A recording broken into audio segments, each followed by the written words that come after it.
अंगात कला आहे त्यांची, हे मान्यच करावं लागेल। त्यामुळे कधी ते बॉम्बे टू गोवामध्ये अमिताभच्या रोलमध्ये असतात, कधी ते दीवारमधले अमिताभचा रोल करतात,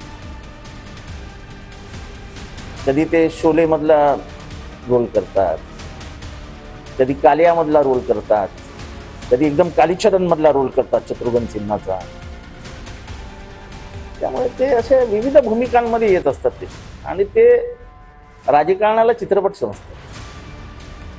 यायचं, ऍक्टिंग करायची, लोकांना खुश करायचं, लोकही टाळ्या वाजवतात, थिएटरच्या बाहेर निघून जातात। राज ठाकरे साहेबांचा पक्ष आहे, त्या पक्षाचा राज्यभर कॅडर आहे, आणि स्वाभाविकपणे कार्यकर्त्यांना त्या ठिकाणी प्रोत्साहित करणं, असणाऱ्या कार्यकर्त्याला त्या ठिकाणी निवडणुकीची संधी मिळणं, हे कुठलाही पक्ष आणि त्या पक्षाचा नेता अशा प्रकारचा विचार करत असतो।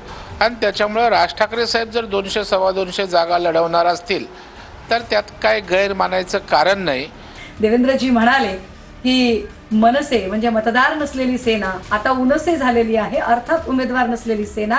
आता जर मनसे ही उनसे झालेली आहे, उमेदवार नसलेली सेना, हे माझं वाक्य नाही, जर ती उनसे झालेली आहे देवेंद्रजींच्या म्हणण्यानुसार, तर आता 200 ते 250 उमेदवार कुठले आणले जातील, कदाचित हाच माध्यमांच्या औत्सुक्याचा आणि कुतूहलाचा विषय आहे।